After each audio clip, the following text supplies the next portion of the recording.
What's going on, guys? Mikkel here, and today I'm actually going over a discussion between Brooke Entwistle of Ripple, the VP of Mastercard, and a representative from DBS Bank. In this entire hour-long interview, they are literally explaining to you what the future financial system will work, blockchain's role in it, the role of CBDCs. I went through this entire hour-long talk between these high-level people in the payment system, took the most important clips, and I'm going to show them all to you right now so you guys don't have to watch this entire thing. This is literally going to break down how the future financial system will work, how Ripple plays a part in it, how payment providers like Mastercards play a part in it, and how CBDCs will be incorporated into all of this. This talk is one of the best things I've ever seen and really explains exactly how this is going to work. Guys, this is going to be a slightly longer video, but you need to listen to this. I suggest you go watch this whole thing, but I'm going to give you all the most important parts, so just do what you can to stick around for this whole video. Try to take everything in, understand what they're saying, because this is going to be critical in understanding how important Ripple is, and you're even going to get a sneak peek of a Ripple Mastercard partnership in these videos. Stick around for the whole thing, guys. This is going to blow your mind, and let's jump right into it.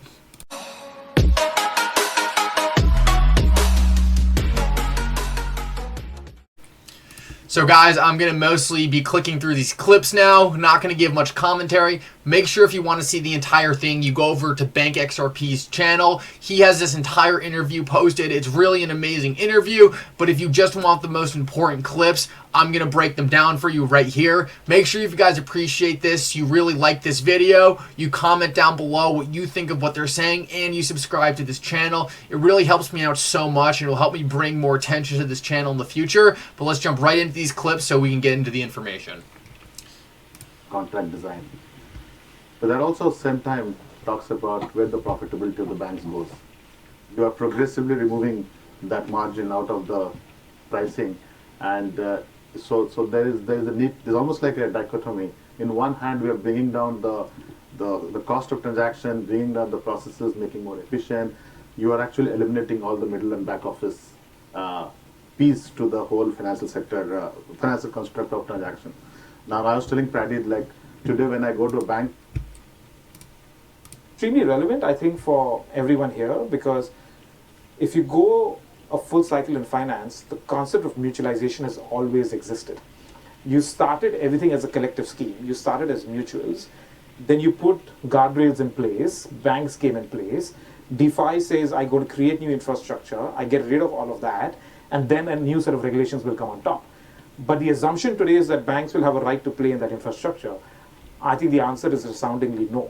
If you haven't played early, if you haven't actually understood that world, you might have completely new infrastructure that comes up where banks would be relevant, extremely relevant, but maybe there's this new world which you don't know what to deal with, right? So I think that's the way of people that we're bringing together a network. Now, why are we doing it? And I think, Pujan, your slide on the friction in your TED Talk was absolutely why we're at this. We think there's a massive opportunity to do this better. This is the internet of value. It's moving value.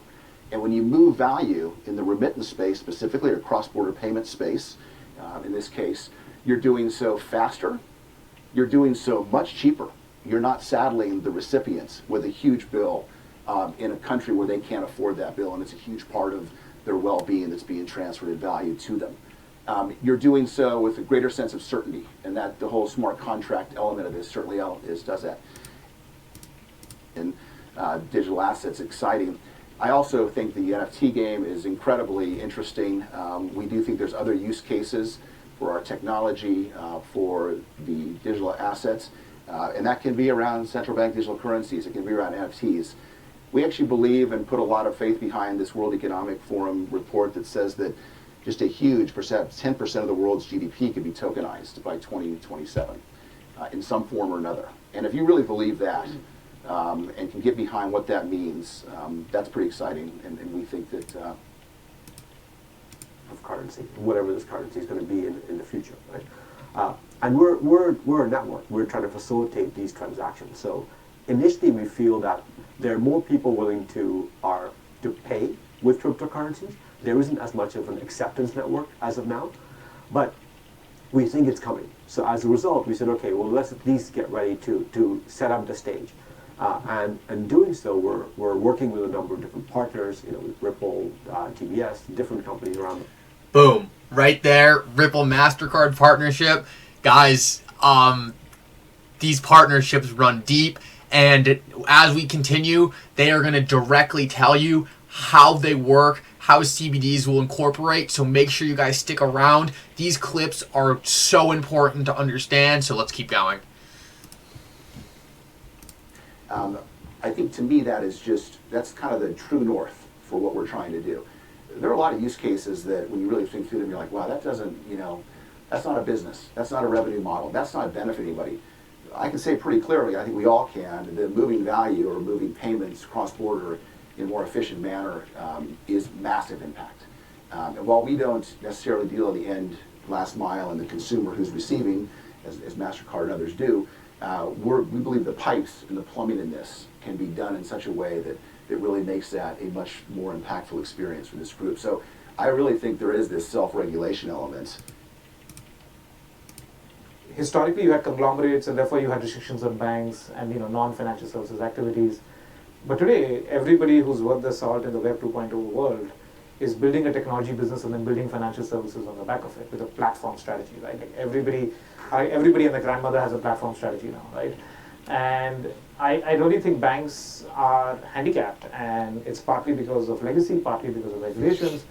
I think, having said that, there is an opportunity for collective effort, where also this mindset of you cannot have single dealer platforms, and you don't need to look far, right? If you look at FX, you look at any number of use cases, single dealer platforms have rarely succeeded. You need multi-dealer platforms, conceptually, and that is the real opportunity for banks. And if you look at the protocol layer, it's commoditized, by the way, putting aside who's making how much money on the tokens. The technology itself is increasingly commoditized. You could pretty much run any of these networks on any number of private instances of a blockchain. And it's really the value that Brooks and his team would bring, for example, on the network. Mastercard would bring with this massive network. You can never recreate a Mastercard or Visa. You just can never, ever. They've automated, they've digitized, they've kind of made their moves, but they're still kind of playing on that board. And I think some of these newer technologies, like DeFi, right, to borrow from my old colleague, are more like Lego pieces. You have everything kind of in those little things. You can take it anywhere, you can attach it anywhere, do anything with it, right? So you're not kind of bound to that board. So so banks have a certain amount of restrictions. So even Mastercard, we have to play within that board. But then we find that our partnerships, the relationships we're building, the new networks that we're building are outside of that board, where we can actually go out and do some interesting things, where we can actually build solutions with regulations, with all of the smart contracts with it. And it doesn't have to be a full use case from front to back. You can actually take pieces of use cases and partner with other people to build out a solution from front to back. I mean, that's additional network. So we've kind of become more interoperable, where we bring in, a potential party or a digital asset. Like just bringing in, we brought in Paxos and Circle within our network, right? That's just adding to our network. And we feel that the interoperability across networks is the key. It doesn't necessarily mean that, we need to completely get rid of the Mastercard network. That's going to continue to exist in a different form, but it's going to continue to exist and adapt. And we're going to bring in additional networks, additional partnerships, to make these transactions flow seamlessly from point A to point B. You're excited about this space as well. And so again, if you put a good use case and mission in front of an engineer that likes the blockchain area, crypto space in this case, they get pretty excited, and that's what we try to create in our ecosystem. This is that why blockchain has become more mainstream narrative, because of use cases. And the use cases which is driving that is lack of trust. And if you look at all the current productionized blockchain use case, are all which address the trust issue. When it comes to data validation, when it comes to efficiency in reducing the number of cost of checking multiple times. So wherever you are solving a real use case, the technology will take a shape to solve that use case. So it will be use case driven, and that is same use case driven also drive the use of other pieces of DeFi construct, smart contracts. So that's my sense that it will be use case will drive, not the technology. Come back to the four proofs. Yeah. When you use blockchain to prove something, right? Yes. So I just absolutely emphasize the point on utility. You're using the word use case, we talk about just utility. Utility. All these people are stressing the importance of utility. These networks need to have a purpose for them to survive. There's a reason there's a guy from Ripple standing next to a guy from Mastercard sitting next to a guy from one of the largest banks in Singapore. So I really don't think it's possible. I mean, just think about good old Swift, right? What is Swift basically doing is I have my ledger, you have your ledger. I can't see what's in your ledger and vice versa, right? Like, so I have to send messages from one party to the other. The reason why blockchain is relevant is that, and we don't need to debate whether it's public or private. I mean, it's absolutely relevant to the debate here, which is how can I have a common view? And there's a reason for it because there is a need. I mean, the very fact that GPI as a product exists today coming out of Swift, there is clearly a need for real time. And this is just looking at a very backward, like rear view mirror sort of lens on saying, like, why can't I have real time instantaneous payments happening, right? Like, why? I mean, in today's world, like, how does that debate even come about with legacy infrastructure? But then there's a whole bunch of new use cases which for payment. So a simple use of a smart contract is we've agreed on what the task to be performed. You actually do a bunch of coding. Somebody does quality checks. Somebody on Microsoft, BBS, Mastercard, Ripple, Mastercard, whatever, right? MES does a bunch of quality checks, signs off that this code has been written, and then money should be able to move atomically at that point of time. Now think about all the processes that you've eliminated, how seamless you make. That's just a very simple use case of what we call programmable money, right? So I think that's where the blockchain comes in. It's not just a buzzword, it's just a common view of the data. And there's no way banks should be allowed to take their entire infrastructure and expose it outside. I mean, that just ain't going to happen. So you just find a way to have a common view of those transactions, and that's where the blockchain comes in.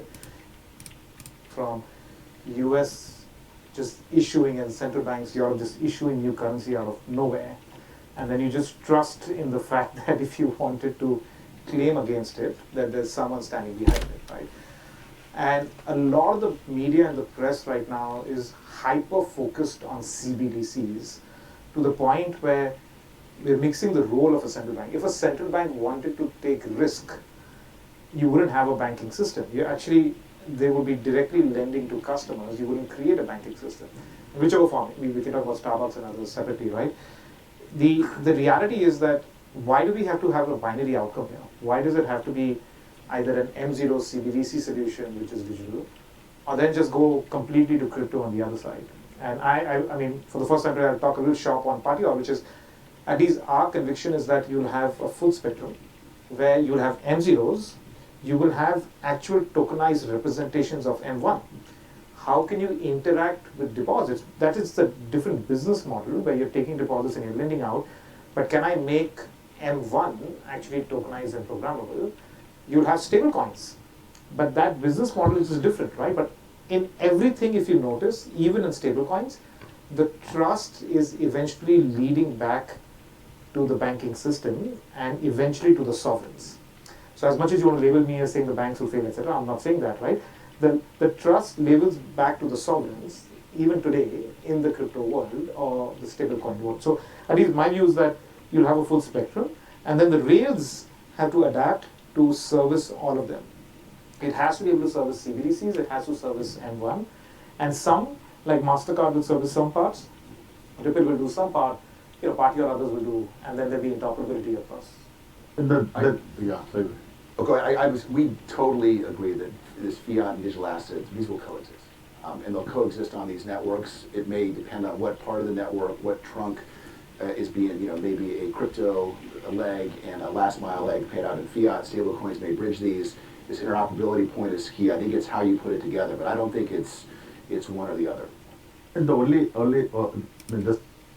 All right, guys, last one. One thing I want to point out is It's very clear from all these clips that all these guys are working together. Ripple is part of the plumbing. It's going to be part of the infrastructure that moves values and bridges all these different networks in a digital world. They're all sitting on stage. They're all telling each other how they all are going to play their own small part in creating an internet of value. Here's the last clip, and it's really going to address how CBDCs are going to fit in here. There's been a lot of talk about how a CBDC can just replace what Ripple and XRP do. I think that will answer that right here. And we start running an efficient payment system among ourselves. Then, so there'll be a lot of outflow happening immediately from the banks. So that's one issue to deal with. So I think that it's comforting that what you can say. I think that both your points are correct. No, that the central banks doesn't want to dominate the monetary system. Yes. If you really wanted to, you could have squeezed out commercial banks long ago. But I thought I put this question out because it's the most popular question. Commercial banks are worried that central banks themselves will distribute CBDCs to citizens and to disintegrate banks.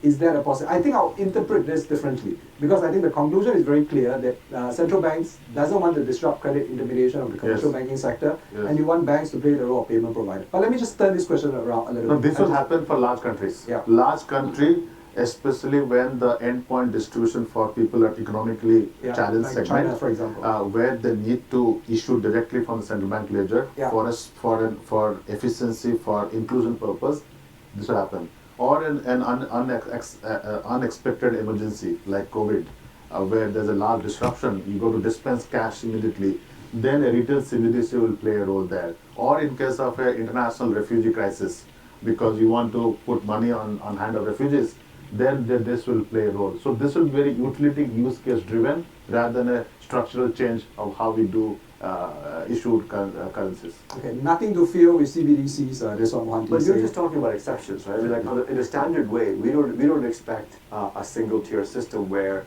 the central bank is directly dealing with the end user. Yeah. We're expecting the commercial banks to continue to play their role, primarily because I'm speaking for you here, but the central banks don't want to deal with doing KYC and AML and all their customers and tracking every single transaction. They don't have the time. They don't have the. Unless it is a ERMD, you can do it. You can track and. But even obviously, yes, you could. But I mean, why would you want to? Yeah, exactly. No, but even there, right? I think there is a very clear intent. It's one of those edge use cases where you're saying, I can't track and trace. I don't know what's happening in another ecosystem, so I want visibility.